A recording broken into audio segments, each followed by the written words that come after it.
Hello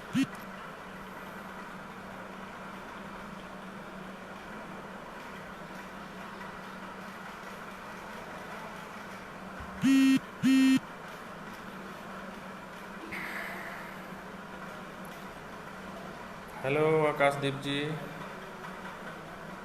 आवाज़ जा रही है साथियों? अगर आवाज़ क्लियर जा रही है तो एस लिख कर भेजें।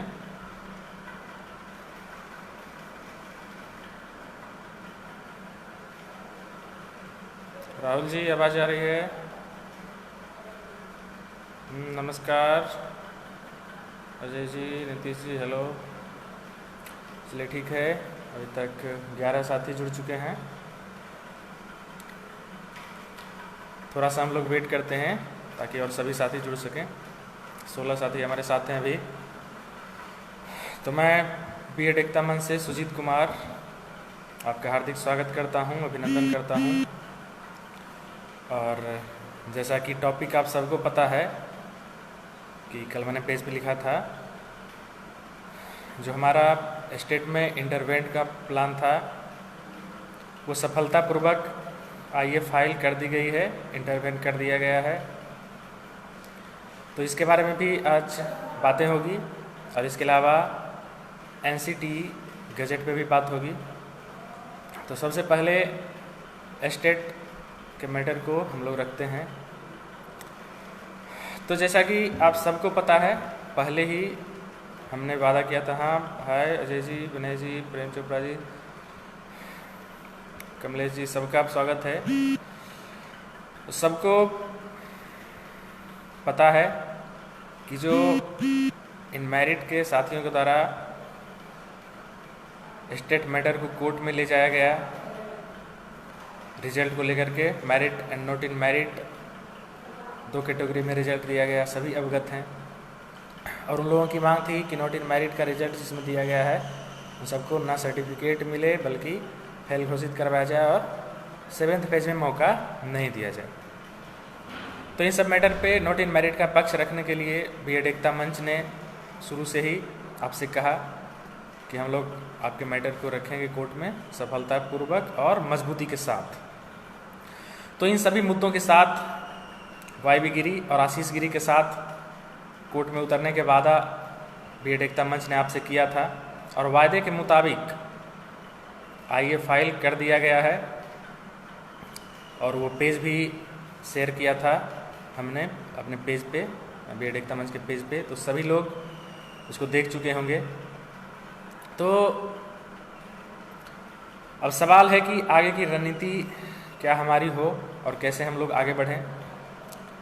तो नॉट इन मेरिट के साथियों को अभी भी यह लग रहा है कि सरकार ने चूंकि 7th फेज में सबको मौका देने की बात की है तो मौका मिल जाएगा। लेकिन सवाल है कि जब मैटर कोर्ट में है तो कोर्ट का डिसीजन बहुत हद तक सरकार के फैसले को पलटती है। और ऐसा हमने प्राथमिकता के मैटर पर, डीएलएड प्राथमिकता के मैटर पर देखा।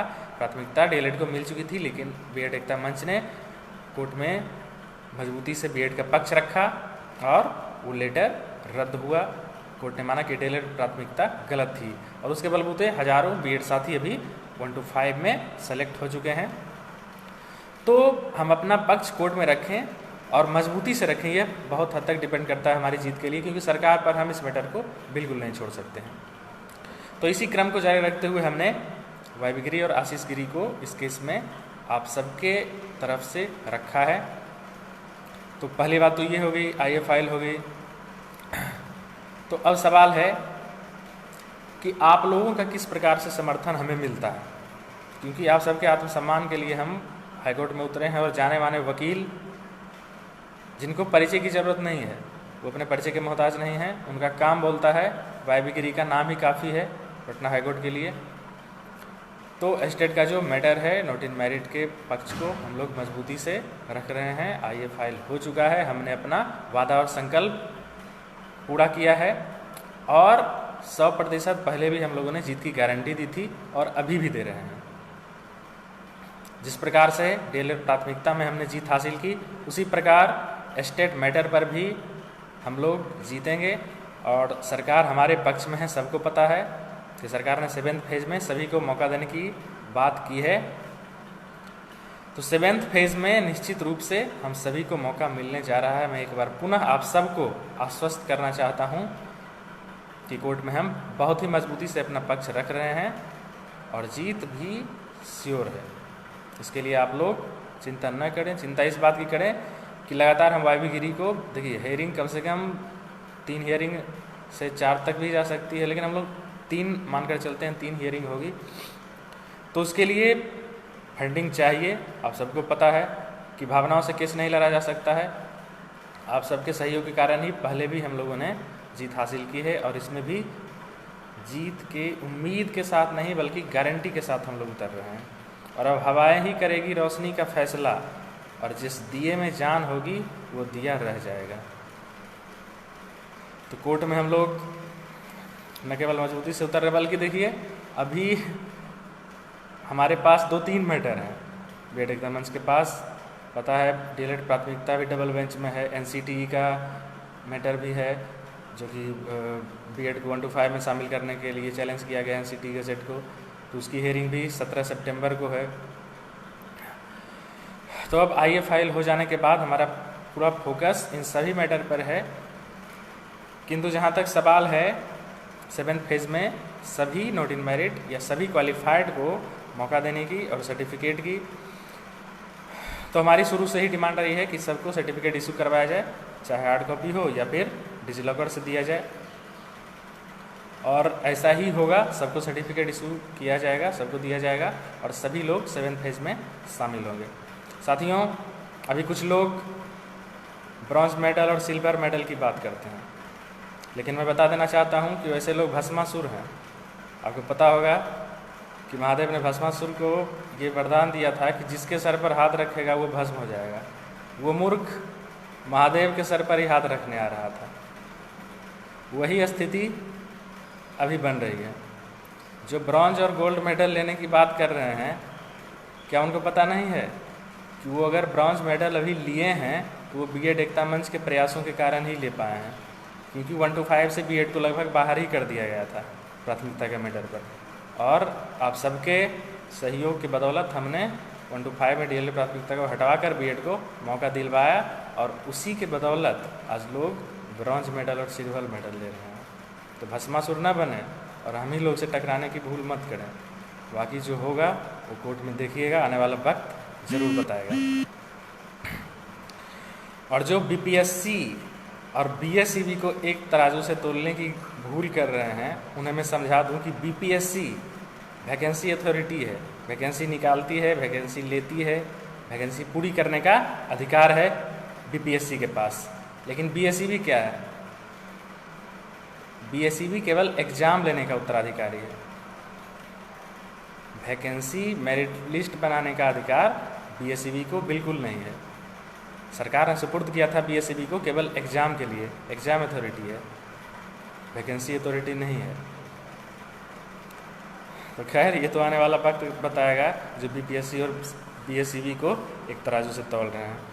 तो साथियों, मैं एक बार पुनः आप सबको आश्वस्त करता हूं और 100% जीत की गारंटी देता हूं। आप लोग जुड़े हमसे और लगातार मेरा अकाउंट जारी होता रहा है और सहयोग तो मिला है, किंतु उस मुताबिक नहीं जितनी हमको आवश्यकता है। और चूँकि अभी आप लोग देख रहे हैं कि जो चीज़ हमने पहले कही उसको हम लोग पूरा कर रहे हैं। वायवी गिरी, आशीष गिरी को हायर कर रहे हैं और इनका रहना इस केस में हियरिंग के लिए बहुत ही ज़रूरी है।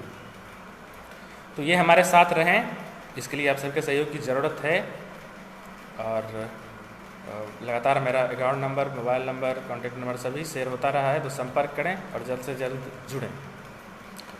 जहाँ तक बात एनसीटीई गज़ेट की है, तो प्राइमरी में जितने भी हमारे साथी चयनित हुए हैं उनसे मेरी अपील है, जो भी बीएड साथी प्राइमरी में काउंसलिंग करवा चुके हैं, कि एनसीटीई गज़ेट को भी डीएलएड के साथियों के द्वारा जो चैलेंज किया गया है वही मैटर बीएड एकता मंच देख रही है और उसका हियरिंग जो है वो 17 सितंबर को है।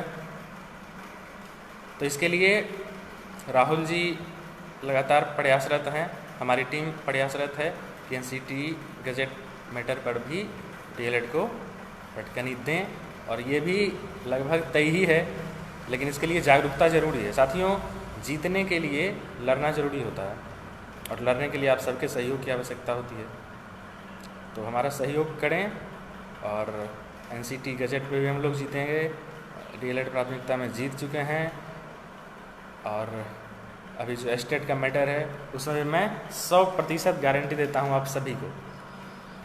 आप लोग रिकॉर्ड करके इस चीज़ को रख लीजिए और जिस दिन फैसला आएगा उस दिन मैं फिर लाइव आऊँगा।